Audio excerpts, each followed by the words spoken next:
Support for WYES is made possible by Mary Lou Kristovich in memory of her husband, William Kristovich.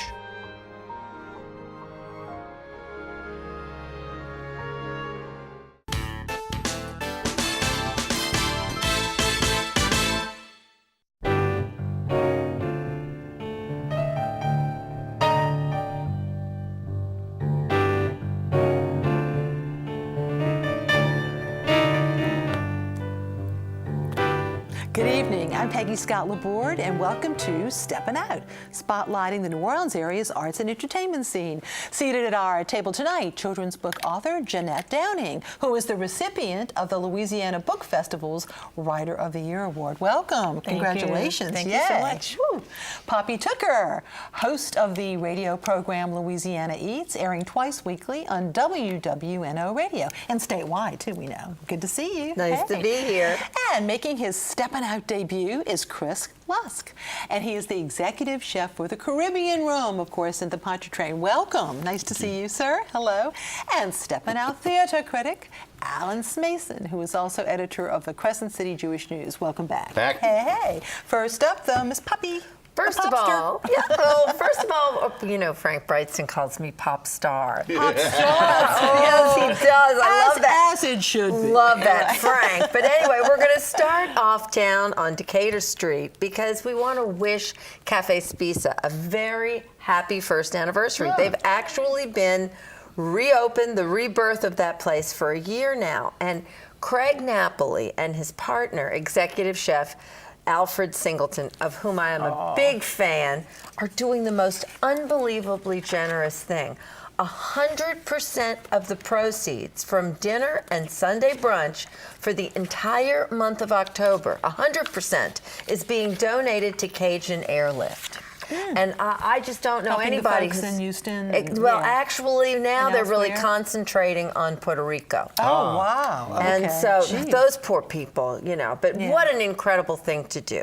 And then some things going on this week that are going to be so much fun. First of all, one of my favorite people, Ralph Brennan's daughter, Catherine, is hosting the Vieux Carré Commission's gala this Tuesday night at the Napoleon House from 6 until 9. And it's so beautiful at the upstairs at the Napoleon House. And there's going to be incredible food, of course, from Chef Chris Montero, one of our favorite people. Oh, yes. And Louis Michaud and the Lost Bayou Ramblers are going to play, and tickets are only $75. So what a fun night in the French Quarter Tuesday night. And then I'm hoping everybody comes to see me Thursday night at St. Louis Cemetery number 3. You know, you don't get invitations like that much. To the cemetery, yes. But I'm going to be there as the honorary chair of the Save Our Cemeteries All Saints Soiree.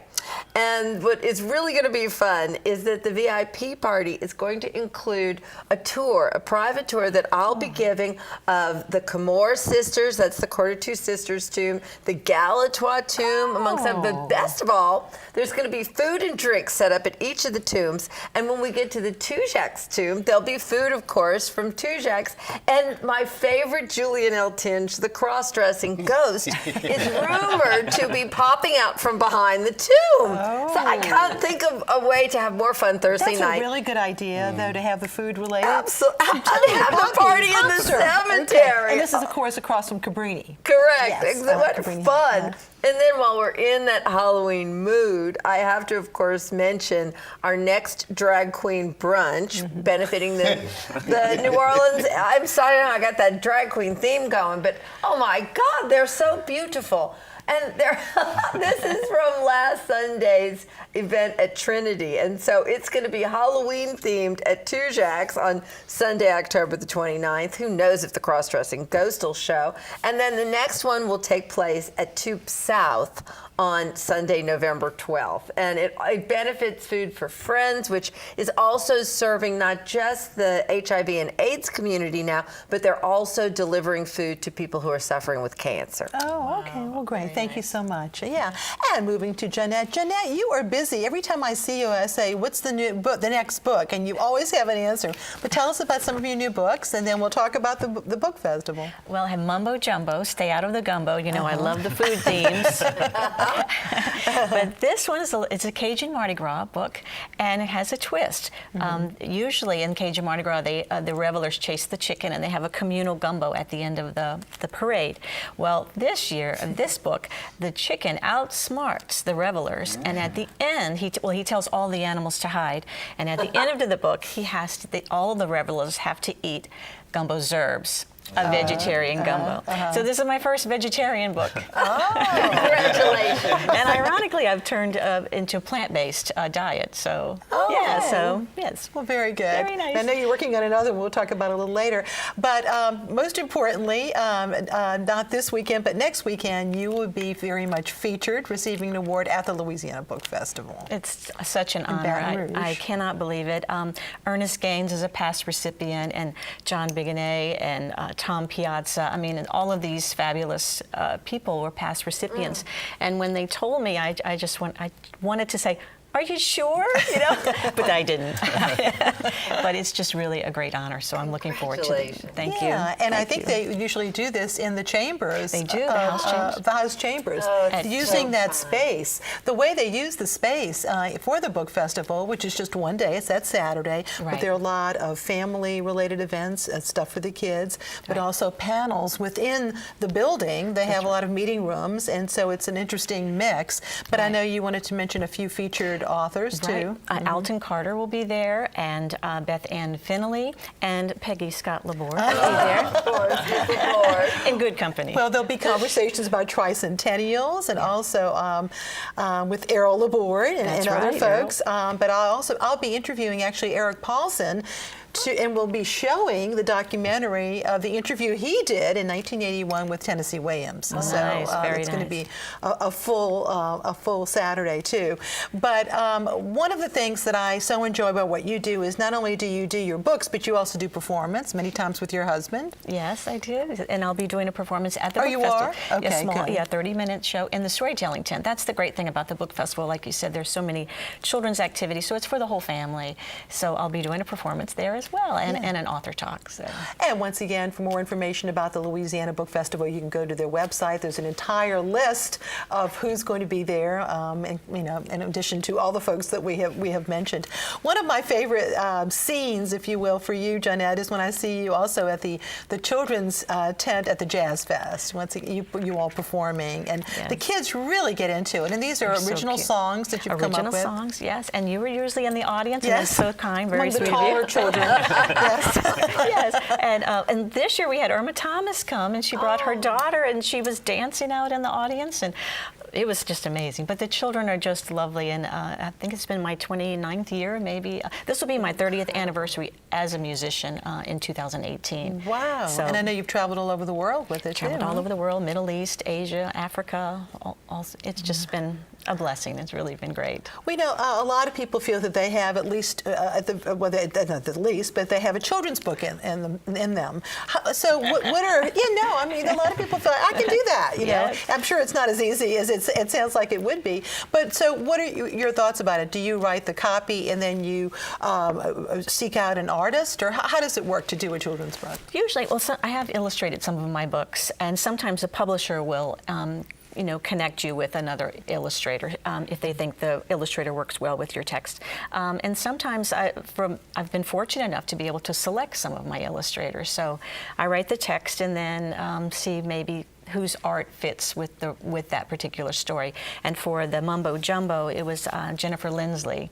She's from Thibodaux, Louisiana, so she knew very well about the Cajun Mardi Gras, so she was a perfect match. Yeah. I'm trying to recall the one about desserts. What was that one? Oh, yes. I love Macaroon the desert. on a desert island. I love that. You know well about that. And the artwork in that is really exquisite, too. I mean, that's like a coffee table book. You want to kind of keep it on your coffee table, even without children. Right. You don't need kids to look at this book, right?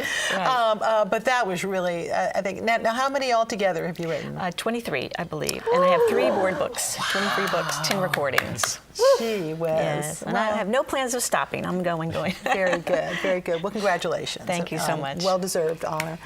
And New Orleans Magazine's quiz queen, Julia Street, has a question for us. Last time, Timothy Rishu gave us the names of the two senior purveyors of donuts, of beignets, we should say, in Cafe Olé, and their two largest locations in the city. We're talking about, of course, Morning Call in City Park and Café du Monde in the French Market. Now, tonight's question.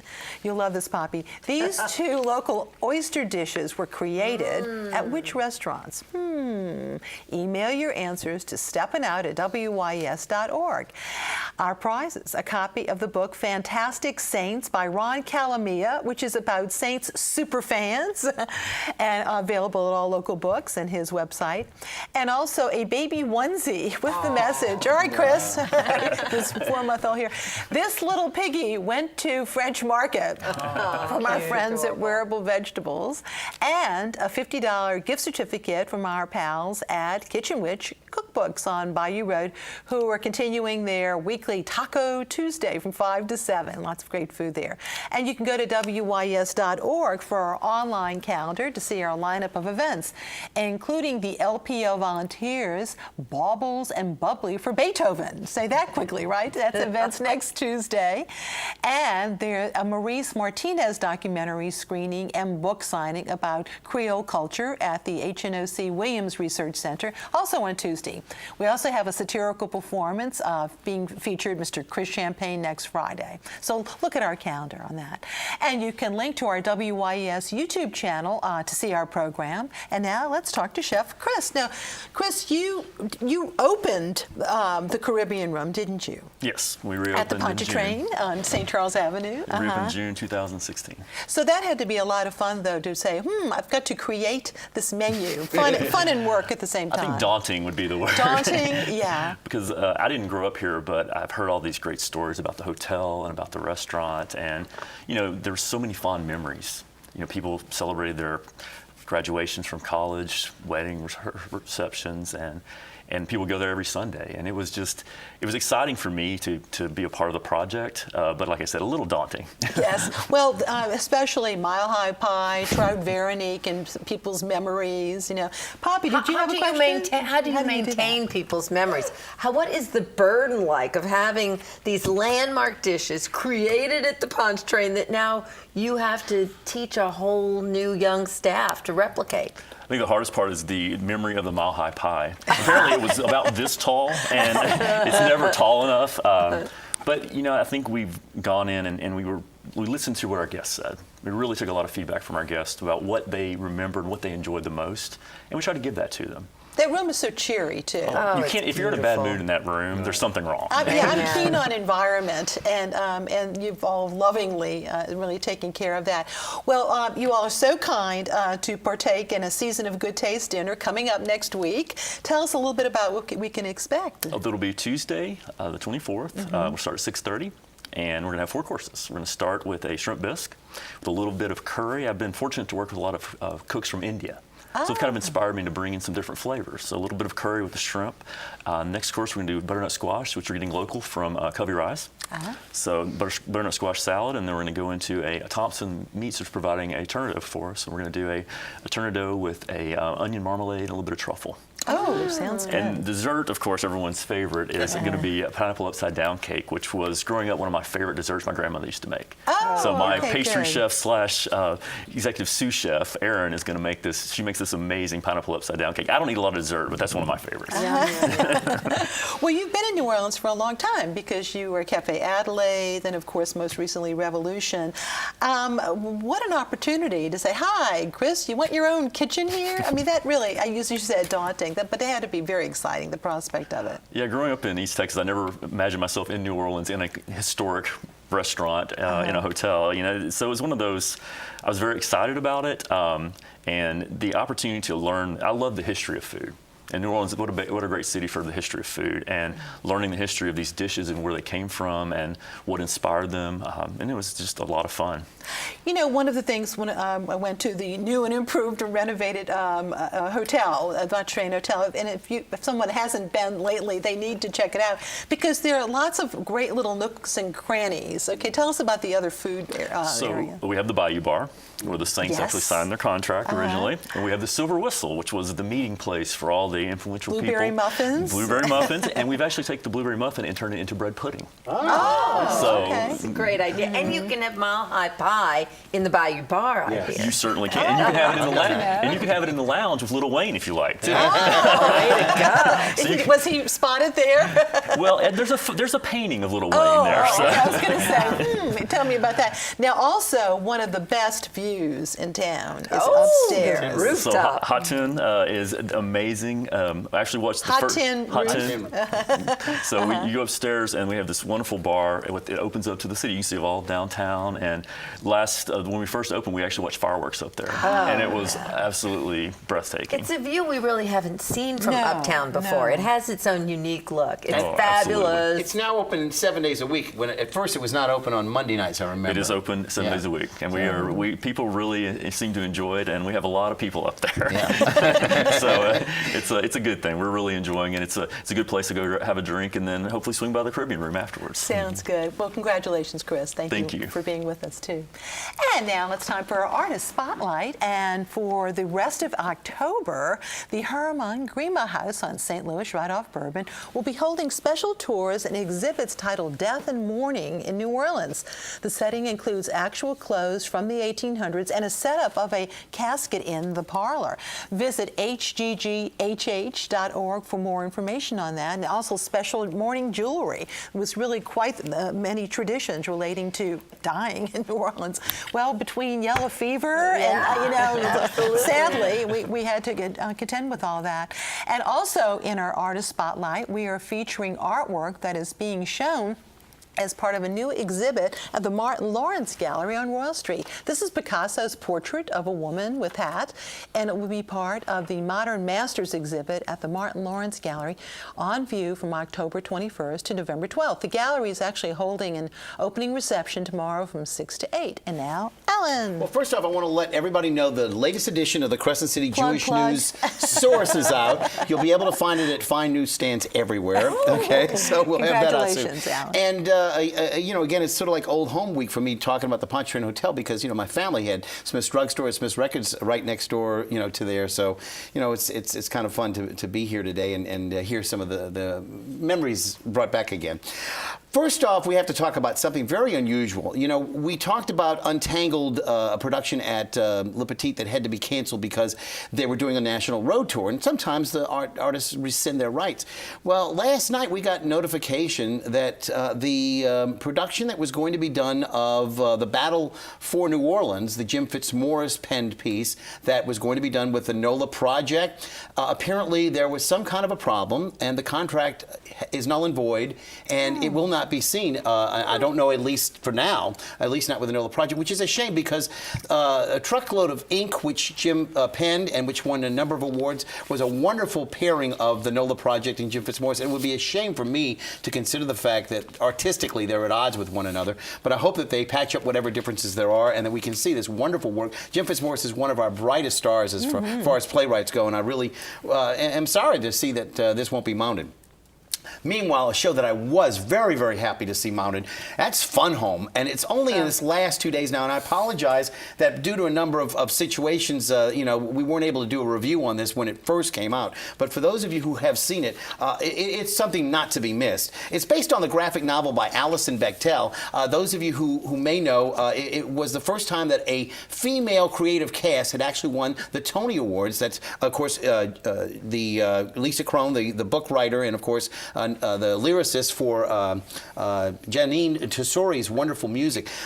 Basically, it's the story of an autobiography done in a graphic novel by Alison Bechtel, and it talks about her overwrought, closeted gay father and herself in the way that she came to terms with her own sexuality.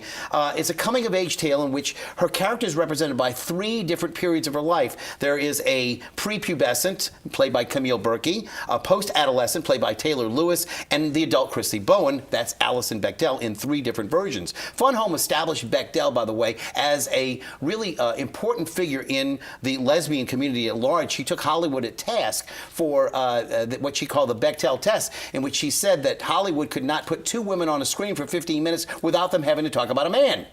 Well, I don't know that this particular book would pass that test, because the real big relationship in this particular play, musical as it were, is the relationship between Alison Bechdel and her father, Bruce. And so she does talk about her father, and that relationship is very strong. It was developed as a theatrical work several years ago and finally put on stage, interestingly enough, at the Public Theater. And those of you who hadn't seen it at the Public Theater, it's in the round. Very important to the essential part of the way that's produced. And they had another production that went to Broadway after that at the Public, a little piece called Hamilton.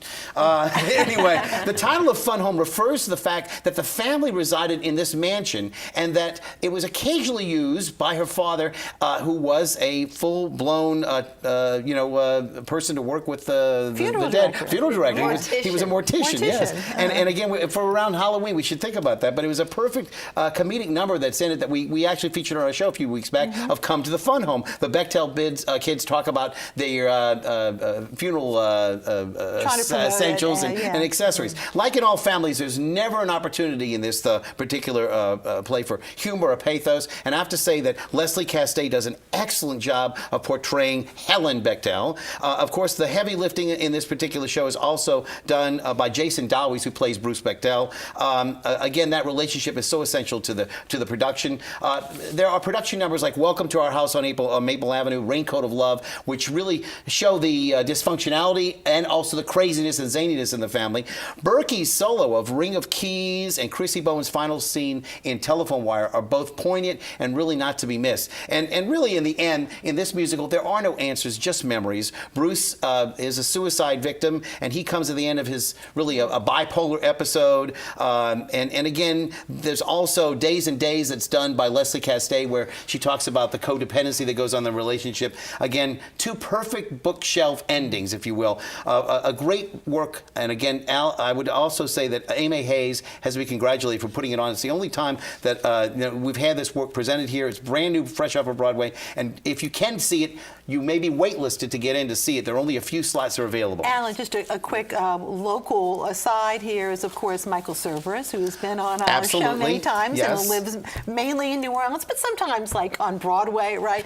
And won the Tony last year. And that adorable Camille Berkey. Yes. Camille Berkey just happens to be Leslie Castaig's real correct. daughter. There is that. Well, one of the things, again, she didn't have to do much acting there. You're right, but again, all really good. I wanted to just mention the fact they're all really great actors in their own. And again, just the fact that the mother and daughter are there is great to see that on stage too. So let's just if we can move a little bit on ahead to a couple of other things that were going on in the area besides Fun Home, which is ending. There's something about to begin, and that's Escape to Margaritaville. Now, interestingly enough, this is a production that's headed for Broadway. In February, it'll open at the Marquis Theater in the Marriott in Times Square. It's going to play first in, I think, Chicago and possibly in Houston, but 12 or 14 of the most famous of the Jimmy Buffett songs are going to be in it. 2 new songs written by Jimmy Buffett. And the director who just won the Tony Award for Best Director on Broadway, Christopher Ashley, is directing this piece. And several writers are very, very well endowed in terms of their titles, etc. One of the writers for My Name is Earl is actually working on the book with this. It should be a great production. Unfortunately, I won't be able to be permitted to see it until the night before it leaves town. So we're going to talk a little bit about it as a preview, and maybe next week also mention it and kind of nudge people to go see it. But because this it's in tryouts. It's basically not set yet. Yes, okay, yes. So that's the main thing, is they don't want a reviewer to go to see it. They don't like They Alan's want music. me, but eventually to be there. But unfortunately, they won't set the work until the night before it is actually finished. So that's one of the things. Also coming up, Caroline or Change, the first time it's being produced here in New Orleans. This is going to be a joint JPAS Loyola University production. And again, at the West Wego Performing Arts Theater, the first time I think that they've worked together there. I should really be interested in seeing this because it has not been produced here. And also, I believe that during that run, Tony Kushner will be here on November the 2nd at Loyola University, a free opportunity to see him interviewed by Jim O'Quinn, who, of course, was the editor of American Theater Magazine and now lives in New Orleans. But you have to get tickets? Well, at this stage of the game, I think all the tickets may be gone. Oh, okay. So you just have to try to get it. There's 600 seats, and hopefully people will be there. Do you have one more mention quickly? Titus Andronicus is coming up, and we want to mention Talk about heavy duty. This is going to be See 'em on Stage Productions. I've been assured there is no splatter zone in this one, but it is the bloodiest play that Shakespeare did. Wasn't his last one? I think it was his last one too. But at the Always Lounge. Definitely coming up at the Always Lounge. Okay, thank you, Alan. And now time for our picks. Jeanette. Oh, there's a great book, big book sale, Friends of Jefferson Parish, at the Pontchartrain Center in Kenner between October 19th through the 22nd. It's great. They have 65,000 books and videos and all sorts of things. Thank you. Poppy? Well, first of all, tomorrow, the first ever Mac and Cheese Festival from 11 till 7 at Louis Armstrong Park. Gotta be yummy things to eat there. And if you haven't heard, the Oak Street Poor Boy Festival has been postponed to Sunday, November 12th. Oh. And in case you hadn't heard this, to buy a Poor Boy this year, you need a $5 wristband. Oh. Okay. That helps cover music and other expenses, I guess, too. Chef? So come by the restaurant. We have a great ravioli dish that I want you to try out. That's my pick. Okay. I hate to promote myself. Well, that's what I want to know. Your favorite dish, and we got it. Alan. Last but not least, the community in Houston suffered terribly, and the theater community there also did.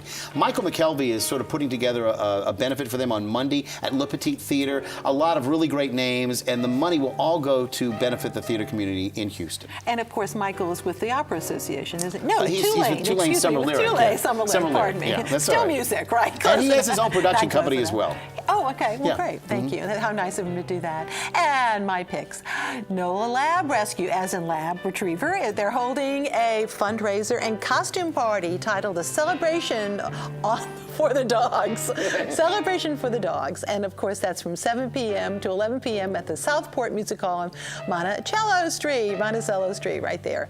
And also tomorrow night, former WYES producer Tom Gregory and local musician Amanda Shaw will be dancing, and the choreographers Brianna and Alex Nolan are helping them out to support the Good Shepherd School at the Dancing with the Stars Around the World competition at the Marriott Grand Ballroom on Canal Street. Tickets are $175, and the competition begins at 8 p.m.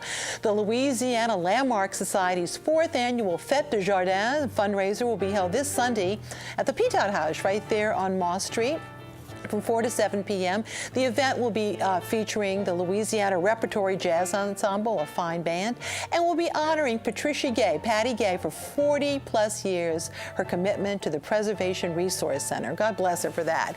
Visit Louisiana Landmark's website for more info, and you can also purchase tickets at the door. Finally, on Monday, enjoy a glass of bubbly and obtain vintage hats at the 8th annual St. Catherine Hat Sale and Champagne Kickoff at the Pearl Wine Company right there on Orleans by the Bayou, and that is from 6:30 to 8:30. Visit Pearl Wine Company's website for more details. Thank you all so very much, and thank you for watching. Good night.